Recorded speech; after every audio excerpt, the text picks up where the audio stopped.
Hello, नमस्कार, सत श्री अकाल। कैसे हैं आप लोग? उम्मीद है आप लोग अच्छे होंगे।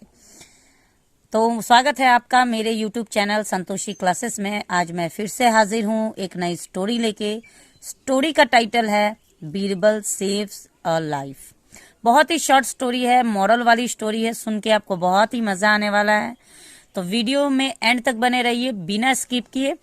इस स्टोरी को हम इंग्लिश टू हिंदी ट्रांसलेट करेंगे। एक एक वर्ड का हिंदी अर्थ मैं आपको बताते जाऊंगी, उनका करेक्ट प्रोनाउंसिएशन भी बताते जाऊंगी, और बीच में यानी इस स्टोरी में जो भी ग्रामर का पार्ट होगा उसको भी हम बहुत ही डिटेल में सीखने वाले हैं, ताकि इस स्टोरी के सारे स्ट्रक्चर आपको अच्छे से समझ में आए। तो वीडियो पे बने रहिए एंड तक, और वीडियो अच्छा लगे तो लाइक जरूर कर दीजिएगा। तो चलिए वीडियो को स्टार्ट करते हैं। सबसे पहले स्टोरी का टाइटल देखते हैं, बीरबल सेव्स अ लाइफ। क्या मतलब हुआ दोस्तों? ये जो स्टोरी है, ये जो कहानी है, ये अकबर बीरबल की सीरीज से ली गई है। अकबर और बीरबल के किस्से बहुत ही मशहूर हुआ करते हैं, उनकी समझदारी के किस्से बहुत ही मशहूर हुआ करते हैं। तो उन्हीं में से एक किस्सा आज मैं लेके आई हूँ आप लोग के सामने। सुन के आपको बहुत ही मजा आएगा। प्लीज ध्यान से स्टोरी को जरूर सुने। सेव्स का मतलब होता है बचाना, लाइफ मतलब जीवन। तो बीरबल सेव्स अ लाइफ का मतलब हुआ बीरबल एक जीवन बचाते हैं। अब मैं स्टोरी को पढ़ने जा रही हूँ, तो प्लीज वीडियो को ध्यान से देखिएगा। Akbar was a benevolent king. दोस्तों, ये जो वाक्य है ये सिंपल पास्ट का वाक्य है। सिंपल पास्ट में जब भी हम कोई वाक्य बनाते हैं तो वहां पे हमें वर्ब का प्रयोग हम नहीं करते हैं। वहां पे हम सिंपल वाज या वर के साथ हेल्पिंग वर्ब के रूप में प्रयोग करते हैं वाज या वर को, और उसके साथ हम कोई भी नाउन या एडजेक्टिव को लेके वाक्य बना देते हैं। तो इस प्रकार का जो वाक्य होता है ये सिंपल पास्ट का वाक्य कहलाता है। तो Akbar was a benevolent king का मतलब हुआ, बेनेवोलेंट एक नया वर्ड मीनिंग है। तो इस स्टोरी में आप अगर कुछ नए वर्ड मीनिंग सीखेंगे तो उसको भी आप जरूर नोट करेंगे। बेनेवोलेंट का मतलब होता है परोपकारी, ठीक है। तो अकबर एक परोपकारी राजा थे। वाज का मतलब थे। बट एक कंजंक्शन है जो दो सेंटेंस को जोड़ेगा। Akbar was a benevolent king एक सेंटेंस हुआ, but he also had an awful temper. इन दोनों वाक्यों को जोड़ने का काम ये बट कर रहा है, जो कि एक कंजंक्शन है। बट का मतलब होता है लेकिन।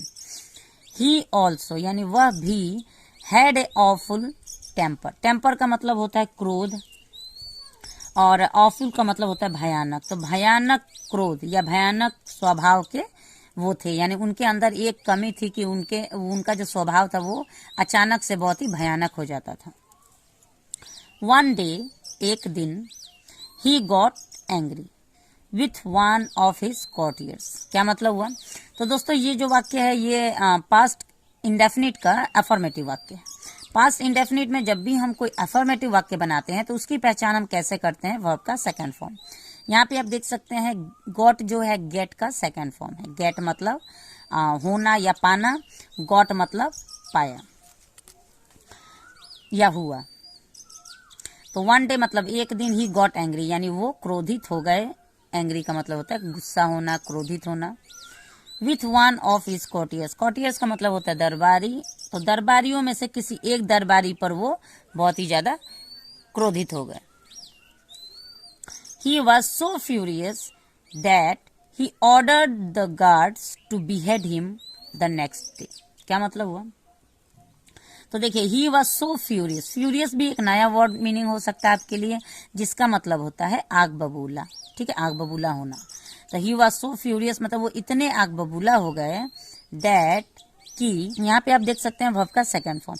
इस स्टोरी में ज्यादातर आपको वर्ब का सेकंड फॉर्म ही देखने को मिलेगा, क्योंकि ये जो स्टोरी है इसमें ज्यादातर स्ट्रक्चर्स जो होंगे वो पास्ट इंडेफिनिट के ही स्ट्रक्चर्स पाए जाएंगे। और पास्ट इंडेफिनिट में जब भी कोई अफर्मेटिव वाक्य का स्ट्रक्चर आपको देखने को मिलेगा, वहां पे आपको वर्ब का सेकंड फॉर्म ही देखने को मिलेगा। तो ये वाक्य भी पास्ट इंडेफिनिट का अफर्मेटिव वाक्य है, वर्ब के सेकंड फॉर्म का प्रयोग किया है। ऑर्डर का मतलब होता है आदेश देना, ऑर्डर मतलब आदेश दिए। वो इतने आग बबूला हो गए कि उन्होंने आदेश दे दिया, द गार्ड्स यानी अपने सेवकों को आदेश दे दिया, टू बिहेड हिम। बिहेड का मतलब होता है सिर काटना, हिम मतलब उसका। तो उस दरबारी का सिर काट देने का आदेश अकबर ने दे दिया। द नेक्स्ट डे यानी अगले दिन उसका सिर काट दिया जाए, ये आदेश उन्होंने दे दिया। The courtier fell at Birbal's feet and pleaded. क्या मतलब हुआ दोस्तों? ये वाक्य भी वर्ब का सेकंड फॉर्म से बनाया गया है, यानी पास्ट इंडेफिनिट का एफर्मेटिव वाक्य है। ये जो फेल है ये फॉल का सेकंड फॉर्म है। फॉल मतलब गिरना, फेल मतलब गिरा।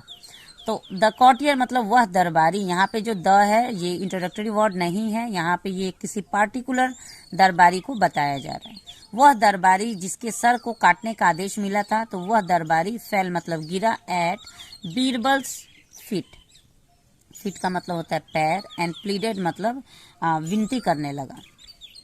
Birbal please save me. Birbal please मुझे बचा लो। सेव मतलब बचाना, बीरबल प्लीज मुझे बचा लो। फ्रॉम द एम्परर्स रथ। यहाँ पे ये एक नया वर्ड मीनिंग आप लोग को देखने को मिल सकता है, रथ। यहाँ पे इसका जो उच्चारण होगा, जो प्रोनाउंसिएशन होगा, वो वराथ नहीं होगा, ठीक है। यहाँ पे रथ होगा। क्यों? डब्लू यहाँ पे साइलेंट होता है, ठीक है, रात, जिसका मतलब होता है क्रोध। तो मुझे कृपया बचाओ महाराज के क्रोध से। इस पूरे सेंटेंस का क्या मतलब हुआ कि बीरबल वो विनती कर रहा है कि बीरबल प्लीज मुझे सम्राट के, राजा के गुस्से से, क्रोध से बचा लो। Birbal offered him advice. Birbal ने उसे एक एडवाइस मतलब सलाह दी, ठीक है, एक सलाह पेश की। बीरबल जब वो दरबारी बीरबल के पैर पे गिरा और उससे विनती करने लगा कि प्लीज मुझे बचा लो सम्राट के क्रोध से, उस समय में बीरबल ने उसे एक सलाह पेश की। नेक्स्ट डे, अगले दिन, the courtier stood near the palace gates where one of the guards saw him. दोस्तों ये भी वाक्य पास्ट इंडेफिनिट का एफर्मेटिव वाक्य है। यहाँ पे आप देख सकते हैं स्टूड। स्टूड स्टैंड का सेकंड फॉर्म है। स्टैंड का मतलब खड़ा होना, स्टूड मतलब खड़ा हुआ।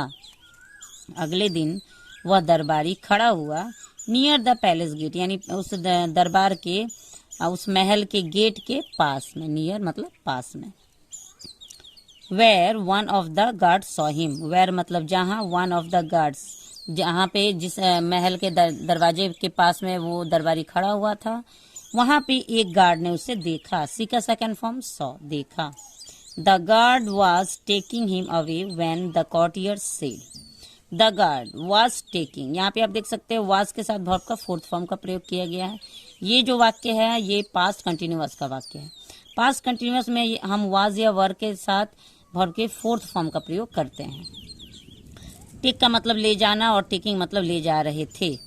तो वह गार्ड उसे ले जा रहे थे, अवे यानी दूर, व्हेन द कॉर्टियर से, जैसे ही वो दरबारी को ले जा रहा था गार्ड, तब उस दरबारी ने कहा, I want to see the emperor before I die. दोस्तों यहाँ पे आप देख सकते हैं दो वर्ब का प्रयोग किया गया है, वांट और सी। तो इस प्रकार जो वाक्य होता है जहाँ पे दो वर्ब का प्रयोग किया जाता है, तो वहाँ पे जो हमारा प्राइमरी वर्ब होता है यानी पहला वर्ब, वो टेंस के अकॉर्डिंग यूज करना होता है। और उसके बाद टू का लगाना निश्चित है, टू लगाना ही होता है। उसके बाद वर्ब का फर्स्ट फॉर्म लगाना होता है। इस बात पर भी आप जरूर ध्यान दीजिएगा कि जहाँ पे भी हमें दो वर्ब का, दो क्रिया को पेश करना होता है, ऐसे वाक्य में हम पहले वर्ब को टेंस के अकॉर्डिंग यूज करेंगे। चाहे जिस टेंस में, फ्यूचर में बात करेंगे तो फ्यूचर के हिसाब से टेंस के अकॉर्डिंग यूज करेंगे, पास्ट की बात हो रही होगी तो पास्ट के हिसाब से हम यूज करेंगे। टेंस के अकॉर्डिंग प्राइमरी वर्ब को लगाना है और उसके बाद टू लगा के वर्ब का फर्स्ट फॉर्म लगाना है। और वर्ब का फर्स्ट फॉर्म में वो आपका वर्ब क्या होगा वो आप पे डिपेंड करता है कि दोनों जो वर्ब है वो क्या है। वन टू सी, यहाँ पे सी यानी वो देखना चाहता था तो सी लगाया गया है। वन टू गो, अगर वो जाना चाहता था तो यहाँ पे टू के बाद गो लगाया जाएगा। वन टू हियर, अगर वो सुनना चाहता था तो यहाँ पे टू के बाद हियर लगाया जाएगा, ठीक है। तो आई वॉन्ट टू सी मतलब मैं देखना चाहता था, द एम्पेयर मैं देखना चाहता हूँ, द एम्पेरर मतलब मैं महाराज को देखना चाहता हूँ, बिफोर आई डाई इससे पहले कि मैं मरूं। बिफोर भी यहाँ पे एक कंजंक्शन है, आई डाई यानी इससे पहले कि मैं मरूं, मैं राजा को देखना चाहता हूँ, मैं सम्राट को देखना चाहता हूँ। द गार्ड रिलक्टेंटली एग्रीड, वह गार्ड, रिलक्टेंटली का मतलब होता है अनिच्छा, अनिच्छा से एग्रीड मतलब मान गया, मतलब खुद की इच्छा से वो मान गया। When Akbar saw the courtier, जब अकबर ने देखा, सी का सेकंड फॉर्म सॉ, जब अकबर ने देखा द कॉर्टियर यानी उस दरबारी को, he ask the guard, he ask, ask का मतलब होता है पूछना, उसने पूछा उस गार्ड से, I had ask you to behead him, मैंने तुमसे कहा था, हैड का प्रयोग किया गया यानी कहा था, आई हैड आस्क यू यानी मैंने तुमसे कहा था, टू behead him यानी इसका सर काट दो। वाई इज ही हियर, ये वाक्य जो है ये सिंपल प्रेजेंट का इंटेरोगेटिव वाक्य है। वाई इज ही हियर, ये यहाँ क्यों है। वाई मतलब क्यों, इज मतलब है, ही मतलब वह, हियर मतलब यहाँ, तो वह यहाँ क्यों है। ठीक है। The courtier knelt in front of Akbar and said, ये भी एक नया वर्ड है knelt, इसको मैंने नेल्ट पढ़ा, आपको दिख रहा होगा कनेल्ट। यहाँ पे के दिख रहा है, लेकिन के के बाद कभी भी अगर एन आता है तो के जो है वो साइलेंट हो जाता है। ठीक है, बात पर ध्यान दीजिएगा, कभी भी अगर के बाद एन आए तो एन का उच्चारण होता है के साइलेंट हो जाता है। जैसे देखिए नो, KNOW, तो कनो तो हम नहीं पढ़ते हैं, नो मतलब जानना। नॉलेज में भी स्पेलिंग KNOWLEDGE, लेकिन वहां पे हम नॉलेज पढ़ते हैं, के नहीं पढ़ते हैं। यहाँ पे भी किनेल्ट दिखने में लग रहा होगा आपको, लेकिन ये नेल्ट पढ़ा जाएगा। नेल्ट का मतलब होता है घुटने के बल बैठ जाना। द courtier नेल्ट मतलब घुटने के बल बैठ गया। इन फ्रंट ऑफ अकबर यानी अकबर के सामने घुटने के बल बैठ गया। एंड सेड और बोला, जैसा कि आप यहाँ पे फिगर पे भी देख सकते हैं। Your majesty Maharaj, you wanted my head, आप मेरा सर चाहते थे, सो इसलिए आई डिसाइडेड टू ब्रिंग, यहाँ पे भी आप देख सकते हैं दो वर्ब का प्रयोग किया गया है। पहला है डिसाइडेड, टू ब्रिंग, टू के बाद वर्ब का फर्स्ट फॉर्म का प्रयोग किया गया है। तो इसलिए मैंने फैसला किया, टू ब्रिंग यानी लाने को, इट यानी अपना सर, टू यू यानी आपके पास। आपको तो मेरा सर चाहिए था, इसीलिए मैंने खुद ये निर्णय लिया कि मैं खुद अपना सर आपके आगे, आपके कदमों में रख दूंगा। अकबर स्माइल, अकबर मुस्कुराए। एंड सेड और बोले, वेरी वेल बहुत खूब। You may keep it with you, may का मतलब होता है सकता, सकती या सकते, ये एक मॉडल वर्ब है। ठीक है, यू मे कीप यानी तुम रख सकते हो, इट मतलब उसे, विथ यू। यहाँ पे इट जो है एक प्रोनाउन है जो कि यूज किया गया है उस दरबारी के सर के लिए। यहाँ पे इट अगर आप देख रहे हैं तो आप क्या समझ रहे हैं, किसको अपने पास रखना है, तो उस दरबारी का सर, उस दरबारी के सर को अपने पास वो रख सकता है। अकबर उसकी ये समझदारी वाली बात से खुश हुए, वो अपना सर लाके उनके कदमों में रख देता है और कहता है आपको मेरा सर चाहिए था, तो मैंने सोचा क्यों ना मैं इसे अब आपके कदमों में रख लूं। तो इससे अकबर बहुत ही खुश होते हैं और वो कहते हैं बहुत खूब, ये सर तुम अपने पास रख सकते हो। You may keep it with you, तुम इस सर को अपने पास रख सकते हो। तो इस प्रकार बीरबल की समझदारी से उस दरबारी की जान बच गई। तो आपको आज की स्टोरी कैसी लगी, उम्मीद है आज की स्टोरी आपको अच्छी लगी हो, मेरे पढ़ाने का प्रयास अच्छा लगा हो। अगर मेरे पढ़ाने का प्रयास आपको अच्छा लगा है, थोड़ा सा भी कुछ अगर मेरे पढ़ाने से आपको समझ में आया है, एक भी स्ट्रक्चर आप याद कर पाए हो, तो प्लीज़ वीडियो को लाइक कर दीजिएगा, मेरे चैनल पे बने रहिएगा और एक प्यारा सा कमेंट करके जरूर बताइएगा कि कौन से स्टेट से आप मेरा ये वीडियो देख रहे हैं। तो मिलते हैं नेक्स्ट वीडियो में एक और इंटरेस्टिंग स्टोरी के साथ, तब तक के लिए thanks for watching the video and have a nice day.